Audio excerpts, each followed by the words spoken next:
es como leyenda urbana realmente. No hay ninguna razón por la que haya que pasar por la Cámara y tampoco es verdad que se necesiten menos votos. Hola a todos, estamos aquí con Daniel Gómez Gaviria, él es el candidato de la coalición de Nuevo Liberalismo, En Marcha y Dignidad y Compromiso para el Senado, el número 25, si no estoy mal.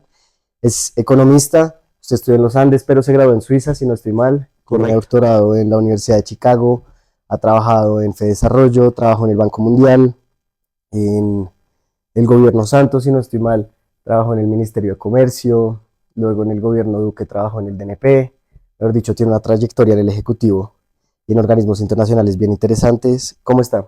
Muy bien, Cristóbal. Muchas gracias. Bienvenido. ¿Me faltó alguna experiencia relevante? Vicepresidente del Consejo Privado de Competitividad. Fue el último cargo que tuve antes de este ejercicio del Senado. ¿Y por qué dar este salto? ¿Por qué, digamos, saltar al Senado en esta época? ¿Tiene que ver con el gobierno de turno? ¿Tiene que ver con un plan que usted ya tenía antes? ¿Por qué?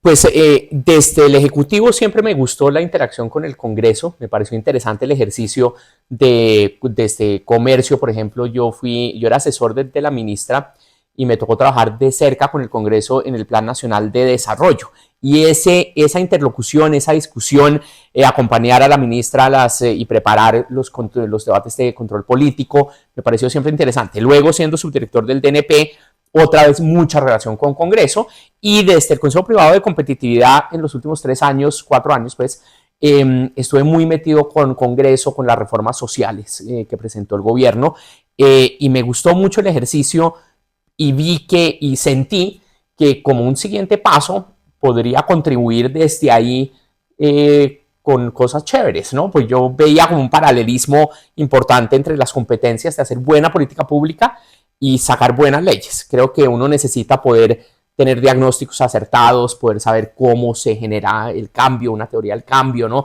Es como que las destrezas que uno aprende en política pública deberían ser mucho más aplicables en temas de leyes, y ahí fue que pensé, oye, acá de pronto yo podría contribuir a tener mejores leyes, mejor control político. ¿Y por qué esta coalición? Digamos, yo soy consciente que muchas veces cuando uno no lleva militando toda la vida en un partido, pues uno espera al partido que le dé el aval. Pero ¿por qué esta coalición le hace sentido para su candidatura? Listo, yo soy candidato con el Nuevo Liberalismo, que creo que representa muy bien los valores liberales en los que yo creo, ¿cierto? Libertades individuales, un Estado acotado, eficiente, efectivo, una preocupación también por temas de equidad, que también está en la esencia del liberalismo. Entonces, por eso busqué el aval del Nuevo Liberalismo. Pero en su perfil, además de, digamos, haber trabajado en política pública, ser un economista de profesión, dice que es un músico por pasión. ¿Por qué no me cuenta un poquito más de eso? Bueno, eso sí, yo estudié toda la vida música en una academia de música que se llama Academia Musical Piccolo. Y toda la vida tuve ese hobby desde los 10 años, 8 años, hasta que salí del colegio estudiando música a un nivel bien fuerte, digamos. Todos los días tenía clases, yo toco clarinete, estudié pues todas las teóricas, ¿no? Historia de la música, solfeo, la práctica coral, y sigo con esa actividad siempre. Lo primero que hice cuando entré a los Andes fue subir al campito a la oficina del coro de los Andes a entrar al coro. Antes de inscribir materias, antes de nada, yo fui a garantizar que iba a estar en el coro de los Andes con Amalia Samper, que además era fantástica, una de las fundadoras de todo el movimiento coral colombiano. Entonces, pues sigo cantando, sigo tocando clarinete, y realmente pues la decisión de estudiar economía estuvo entre música y economía realmente.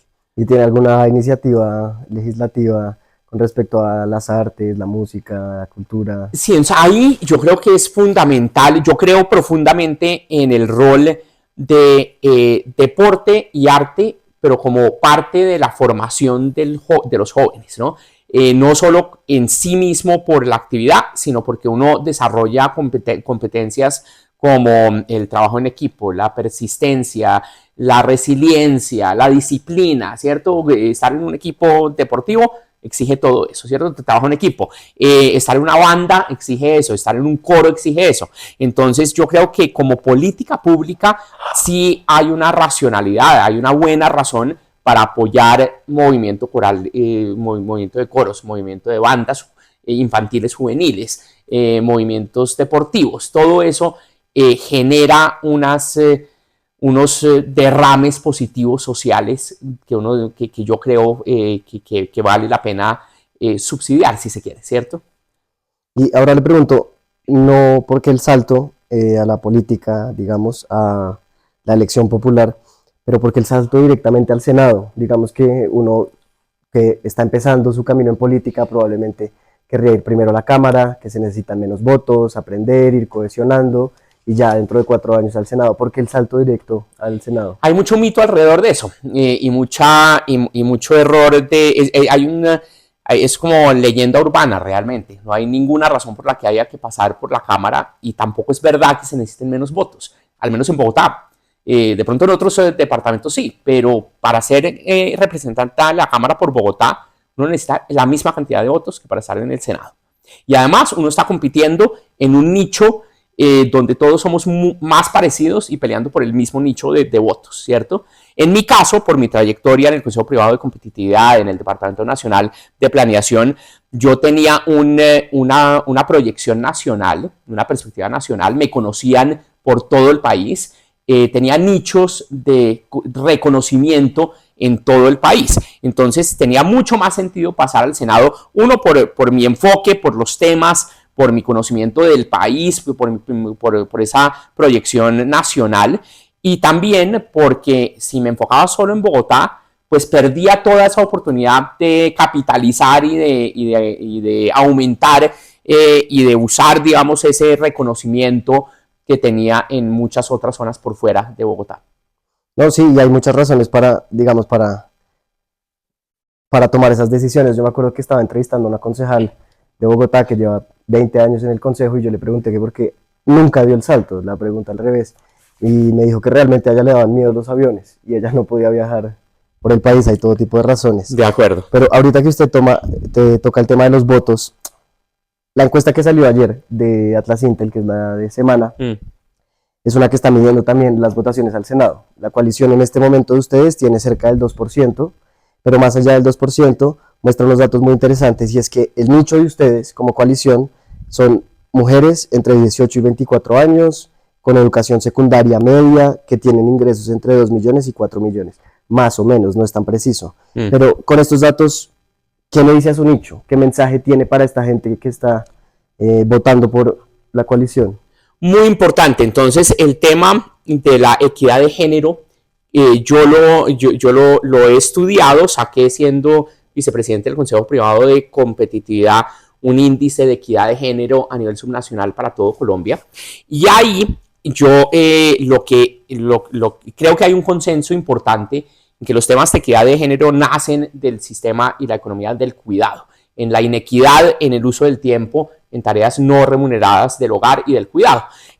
Siendo subdirector del DNP, con mi equipo de desarrollo social impulsamos lo que hoy en día ya es la política del sistema del cuidado, que incluía 3 grandes temas, 3 grandes preocupaciones. Uno, tocaba reconocer el cuidado y el valor económico del cuidado, que recae sobre todo en mujeres, ¿cierto? Segundo, había que redistribuir. Entonces ahí hay que redistribuir entre hombres, mujeres, el trabajo del hogar, el cuidado de niños, el cuidado de la tercera edad, el cuidado de gente en condiciones de discapacidad. Y finalmente, que es el punto del sistema del cuidado y protección social, hay que reducirlo, hay que sacarlo al mercado, hay que volverlo parte de ese sistema del cuidado para que no sea la mujer no remunerada la que siempre sistemáticamente tenga esa ocupación, ¿cierto? Entonces, yo creo profundamente que desde el Senado hay que seguir profundizando en la implementación de esa política. Ya ese fue un COMPES que salió en el gobierno Petro, y yo creo que el control político de esa política va a ser particularmente importante para lograr mayor equidad de género, menores tasas de desempleo en mujeres, menor exclusión de precisamente las mujeres entre 18 y 24 años, que aparentemente son un grupo importante para la coalición. Y sin duda la pelea está fuerte. ¿Qué estrategia tiene usted como candidato para aumentar esta votación? ¿Tiene una campaña mucho más de opinión, de estructura? qué narrativa quiere contar, cómo está intentando subir ese voto en las urnas. Excelente pregunta, y esa es la gran pregunta en la que estamos trabajando desde hace mucho tiempo. Desde antes de empezar elecciones empecé a armar la estrategia, ¿no? Entonces, cuando decidí lanzarme, lo primero que hice fue un diagnóstico digital, ¿no? Bueno, yo quién soy, aparezco, salgo, soy quién y cómo hago para posicionarme digitalmente, que es parte integral de una buena campaña hoy en día, ¿cierto? Luego hice un estudio de focalización del voto que me identificó. Básicamente yo le pregunté a unos consultores, ¿no? Unos grandes consultores muy académicos también, con profesores del Rosario, profesores de otros sitios, los que tienen su consultoría. Decía, bueno, si me voy a lanzar al Senado, obviamente no puedo estar volteando por los 32 departamentos del país, no puedo ir a todas partes. ¿Dónde debería enfocarme? Y me identificaron 6 clústeres, 6 grupos donde yo podría crecer. Y toda la estrategia de campaña ha sido una combinación de mirar esos clústeres, hacer trabajo en terreno, ¿cierto? Entonces, reuniones con la gente, volanteo en los sitios, actividades con medios, y combinar todo eso con medios, que tengo una gran jefe de prensa que me organiza y me encuentra esos espacios, con la parte digital, entonces producir y que sea muy complementario a toda la actividad en terreno, y pues el trabajo en calle, ¿cierto? Entonces digamos que sistemáticamente lo que yo estoy haciendo es en esos clústeres más unos adicionales que han salido donde surgió interés, digamos. Por ejemplo, tengo un gran grupo de voluntarios trabajando en el Meta, en Villavicencio y el Meta. Tengo un grupo como de 50 voluntarios que trabajan súper duro allá en Meta. Entonces allá espero sacar una buena votación. Pero entonces lo que se hace es combinar y buscar complementariedad, ¿cierto? Medios digitales, actividad digital, medios tradicionales, radio, televisión, prensa escrita, actividades con grupos de interés, con líderes, volanteo en las calles. Entonces es una combinación de absolutamente todo para realmente lograr esa recordación. Y obviamente pues esto es una campaña de opinión, no tiene ninguna estructura, ese no es el trabajo. No creo en una política que se haga a punta de transacciones y favores entre unos y otros. Lo máximo que pueden buscar conmigo es realmente acuerdos de ideas y programáticos. Entonces, si alguien me dice, yo qué sé, si llega un concejal o llega un representante, un candidato a la Cámara, o llega alguien que quiere ser edil o un líder o lo que sea, ¿cierto? A decirme, oiga, yo quiero apoyarlo, pero a cambio ¿de qué? Lo único que pueden pedir a cambio mío es que yo trabaje por algún tema en el que estemos de acuerdo, ¿no? Entonces que me digan, oiga, esta ley es la embarrada, hay que cambiarla. Eso sí puede ser algo con lo que yo me comprometa. Yo me comprometo a trabajar por eso, y si usted cree que yo puedo hacer una buena labor en el Senado, pues bienvenido su apoyo. Yo le quiero conectar eso con una iniciativa suya, que es la ley del lobby, que está mencionando, digamos, sí, no para estigmatizarlo, sino para regularlo. Entonces me dice, no creo, digamos, en una política transaccional, pero, digamos, no es precisamente esa la función de un congresista, digamos, ser capaz de, no a nivel monetario, sino a nivel ideológico, capaz de transaccionar las ideas, los debates, los proyectos, pues para llegar a consensos y sacar las leyes adelante. De acuerdo, por eso dije que los acuerdos conmigo tienen que ser a nivel de ideas, proyectos de ley, cambios que se requiera hacer, ¿cierto? Es muy distinto la dinámica transaccional que a mí me molesta, es la monetaria. de dos tipos, de dos tipos. Obviamente, uno no quiere que los congresistas estén cambiando su voto por alguna otra cosa, algún favor, ¿cierto? Ese tipo de transacción puntual, uno a uno, me parece que es muy perversa, ¿cierto? Otra cosa es que una bancada diga, vea, vamos a apoyar al gobierno en sus iniciativas, a cambio de que con el acuerdo de que el gobierno va a pararle bolas a estos dos temas que nos interesan, que pueden ser, que hasta pueden ser inversiones en proyectos importantes en zonas del país, por ejemplo, ¿no? Entonces, yo qué sé, una bancada de un departamento dice, sí, vamos a apoyar al gobierno, y el acuerdo político es que nos van a apoyar para el desarrollo de la región. Muy distinto a que individualmente congresistas digan, sí, yo le voto eso, pero si usted me da el contrato de no sé qué en no sé dónde, ¿cierto? Es bien distinto el nivel de transaccionalidad.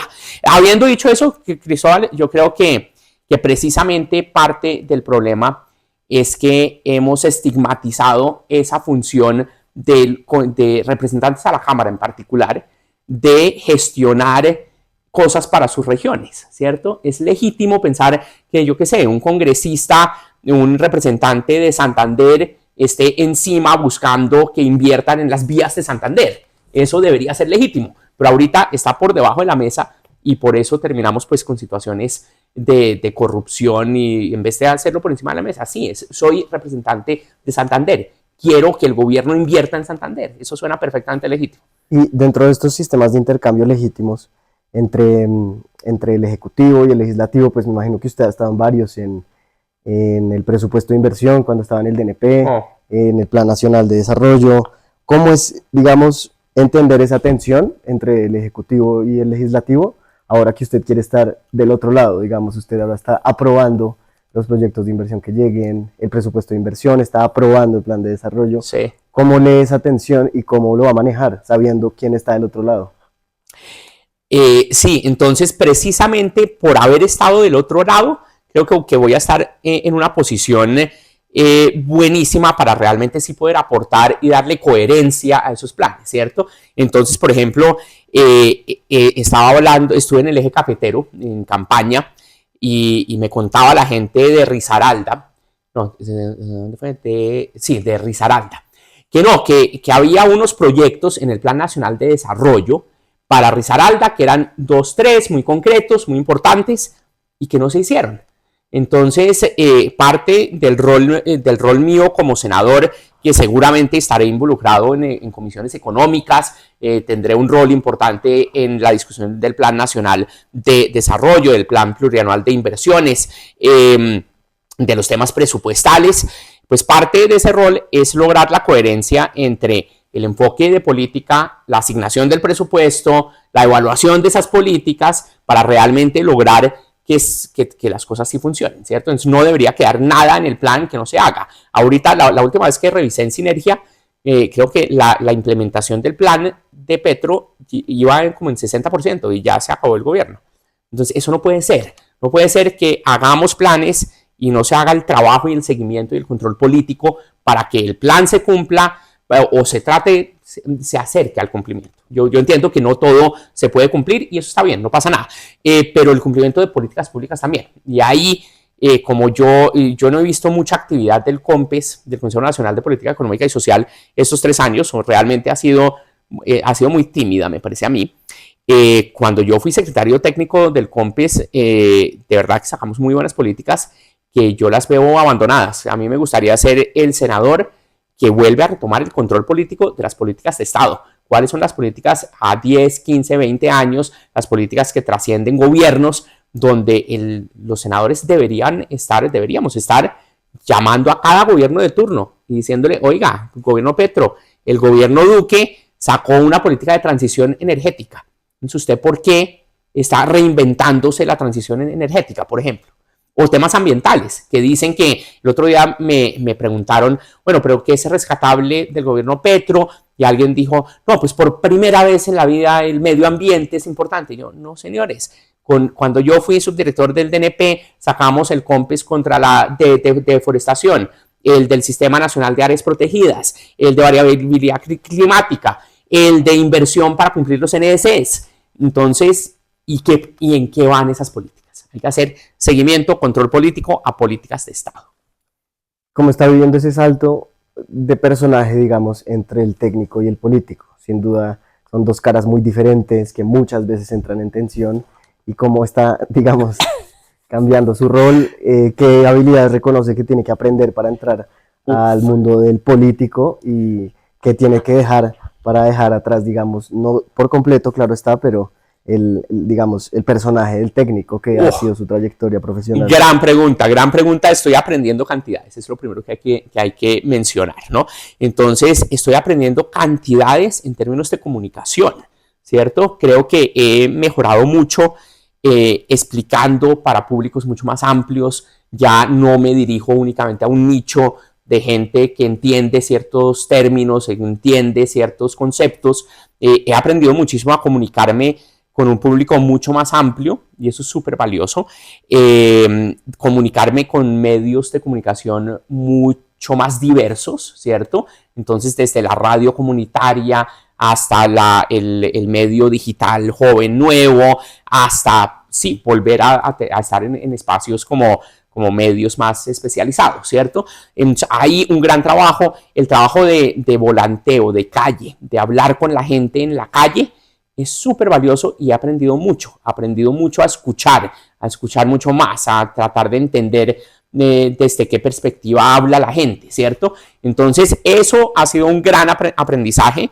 En los temas políticos, sí, digamos que también he visto cómo se crean alianzas y cómo se crean acuerdos entre gente, y yo no me meto mucho ahí, la verdad, porque a mí me gusta y lo que represento y lo que quiero vender, pues es una candidatura basada en ideas, propuestas, en trayectoria, en formación y sobre todo en esa capacidad que usted mencionaba también, que es importante de un senador, de lograr llevar una visión de país, representar una visión, representar un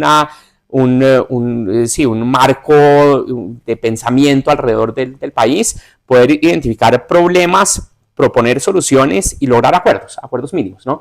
Porque en un país plural, diverso, pues siempre va a haber desacuerdos, ¿cierto? Pero lo más importante es que podamos gestionar ese conflicto, esos desacuerdos y lograr avanzar con algo mínimo, ¿no? O convivir muy bien en la diferencia. También le ponemos demasiado énfasis a la necesidad de ponernos de acuerdo. Yo creo que a veces lograremos acuerdos mínimos, pero habrá mucho en lo que estemos en desacuerdo y no podemos estarnos dando pues en la múcura cada vez que estamos en desacuerdo. ¿Y cómo ha sido, digamos, la conversación, la dinámica, el entorno dentro de esta coalición entre los diferentes candidatos? ¿Se han reunido para hacer eventos? Cuénteme un poquito cómo ha funcionado esta coalición tan diversa. Súper interesante, sí. Entonces, yo soy el número 25 al Senado por el Nuevo Liberalismo. Somos como 42 candidatos del partido. Y luego estamos en coalición con el Mira y Dignidad y Compromiso, ¿cierto? La coalición en sí misma creo que es un mensaje poderoso para el país. Es un mensaje precisamente en el sentido de que, vea, 3 partidos que están en profundo desacuerdo sobre muchas cosas, logran ponerse de acuerdo en un mínimo para lograr que muchas visiones de país estén representadas en el Congreso. Y es un mensaje bonito, es un mensaje chévere.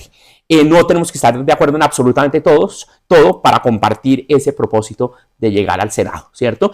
Dentro del partido nos conocemos todos y tenemos buenas relaciones. Yo me he llevado muy bien con todos, he aprendido de todos. Juan Sebastián Gómez, cabeza de lista, me parece un gran tipo y hemos conversado y yo he aprendido mucho de él. He visto el ejercicio que está haciendo Gloria Díaz, que es una dura y se mueve por todas partes. He visto a Juan Baena, he visto a Juan Fernando Reyes Curi también haciendo su ejercicio. Yo creo que estamos proponiendo una gran lista. Quiero convencerlos que mi candidatura es la mejor de esas opciones, por supuesto, pero es una gran lista y hemos discutido y nos hemos encontrado como lista en muchos espacios, ¿no? Estuvimos en una primera reunión antes de inscripción de lista donde nos presentamos, y eso fue un bonito y como supimos quiénes éramos. Luego tuvimos la inscripción de lista, que fue chévere, y hemos estado en diferentes espacios entre varios, ¿no? Entonces, por ejemplo, uno grande fue la presentación de la precandidatura presidencial de Juan Manuel Galán, de quien soy además director programático. Eso fue en Cali y fuimos 17 candidatos de los 40. Y eso fue un espacio muy bonito porque cada candidato tuvo la oportunidad de hablarle al público, a la plaza pública. Fue mi primer discurso de plaza pública con 3.000 personas, ¿no? Entonces eso fue bonito, interesante, y ahí siempre aprendo mucho de todos mis colegas de lista. Bueno, y de la coalición de otros partidos, también creo que hay gente muy valiosa. Un Jorge Enrique Robledo es un hombre muy valioso, con una trayectoria muy importante. Jennifer Pedraza es muy valiosa. Los dirigentes del MIRA representan unas ideas de unas congregaciones y un grupo que también son muy juiciosos y hacen un trabajo también muy riguroso y muy serio. Entonces, no tengo sino admiración y agradecimiento por tener el honor de participar y ser parte de esa lista. ¿Y a qué comisión le gustaría entrar si llega al Senado? Hay varias que me encantarían, todas por razones distintas. Entonces, digamos que la gente tiende a pensar que no, que por mi trayectoria, PhD en economía, MBA, por mi trayectoria en el DNP, que yo naturalmente debería estar en la comisión tercera, ¿no? En la comisión tercera, por supuesto, los temas económicos más importantes pasan por ahí. La cuarta es presupuesto, que me parece chévere, un poquito menos chévere que la tercera. La tercera, obviamente, muy chévere, pero hay otras donde se hablan de temas económicos y donde la forma de pensar del economista puede ser muy importante y muy valiosa para entender las problemáticas. La séptima es clave, todos los temas de protección social, precisamente, de empleo, de educación, de pensiones, de salud. Esa es una gran comisión donde me encantaría estar y donde vamos a tener unos retos importantes. Pero la quinta también es fantástica, la quinta con minería y energía, que va a ser fundamental recuperar ese sector y reactivar ese sector. Agricultura, recuperar y lograr tener realmente una revolución de productividad en la ruralidad en Colombia es fundamental. Entonces, en cualquiera de esas me encantaría estar. Pero me dijo todas. No todas. No le dije la primera, la segunda, no le dije la sexta. Si tuviera que elegir una. Si tuviera que elegir una, si tuviera que elegir una, tal vez, es que, un paréntesis, uno de los una de las características de mi candidatura y de mi propuesta es que yo nunca he sido abanderado de un solo tema, ¿cierto? Entonces hay candidatos que toda su vida han sido los abanderados de un tema y pues es muy natural que ese es su tema y por eso van, ¿cierto? Yo sigo muy generalista y desde el Consejo Privado de Competitividad, desde el DNP, pues a mí me tocaba estar en la junta directiva del ICBF, primera infancia, hasta en las instancias de defensa y seguridad, ¿cierto? Entonces, y a mí me gusta eso. Y por eso me cuesta trabajo decir una donde me encantaría. Pero si me obligan a decir, tal vez la séptima me parecería la más, donde uno podría aportar a temas sociales, temas que no son estrictamente macroeconómicos, y donde uno podría como aportar una perspectiva distinta, ¿no? O la quinta o la tercera. Bueno, ahorita en ese ejercicio de su cambio de técnico a político lo va a poner, digamos, en práctica, ya para cerrar. Listo. Le propongo la siguiente dinámica. Le voy a hacer unas preguntas técnicas y su reto va a ser contarlo para todo el mundo, para que todo el mundo lo entienda. Listo. Con cualquier herramienta que usted quiera. Bueno. ¿Cuál es la diferencia entre una ley ordinaria y una ley orgánica? Listo. Entonces, las leyes ordinarias son las leyes que requieren menos debate, solo 4 debates, y son de un nivel, son menos estructurales que las orgánicas. ¿Cómo se pasa una ley? Una ley puede entrar o por Senado o por Cámara, ¿cierto? Y puede ser iniciativa del gobierno o del Congreso, ¿no? Entonces son las ideas de las leyes que queremos pasar. Y luego, dependiendo del nivel de qué tan estructurales, qué tan complejas son, y hay varias categorías, usted me mencionó 2, tiene diferente número de debates. Entonces pasan por 4 debates las ordinarias en Cámara y Senado. Al final hay 2 propuestas que hay que conciliar, se llama eso, ¿no? Entonces hay que tener un solo texto de conciliación una vez se aprueba la ley en Cámara y en Senado. Y cuando la gente habla entonces de comisión, de plenaria, ¿cómo es que funciona eso en los debates? Entonces, cada comisión tiene uno o varios temas de los que se encarga, ¿cierto? Entonces, por ejemplo, si es una ley que tiene que ver con el agro, va a entrar por comisión quinta, ¿cierto? Ahí se dan los debates y luego se pasa a plenaria para los debates finales en plenaria. ¿Qué plenaria es toda la Cámara? Plenaria son todo el Senado, toda la Cámara, exacto.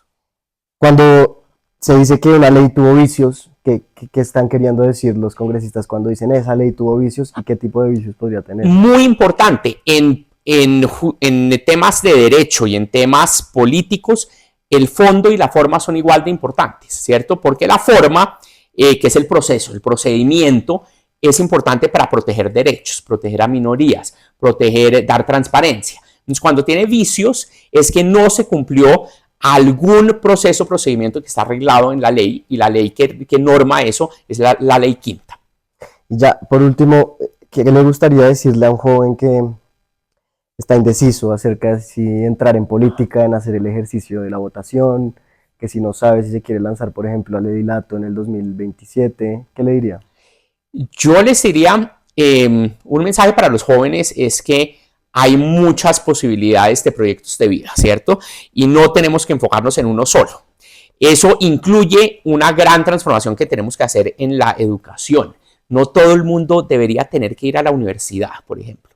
Uno podría tener un proyecto de vida donde quiere ser un profesional, un técnico, tecnólogo, pero que es un duro en su oficio, ¿cierto? Y eso debería ser mejor remunerado, mejor reconocido, y no como la cenicienta de la formación universitaria.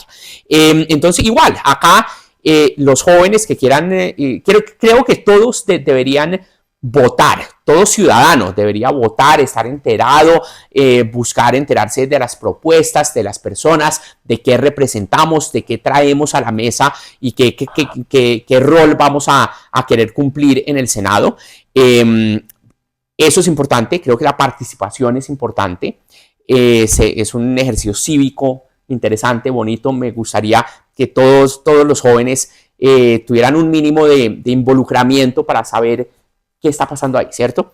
Y lanzarse, sí, me parece chévere que haya vocaciones de servicio, vocaciones de salir elegidos. Entonces yo lo que les diría es que tengan en cuenta que tienen ¿por qué quieren llegar, cierto? Entonces, ¿quieren llegar para qué?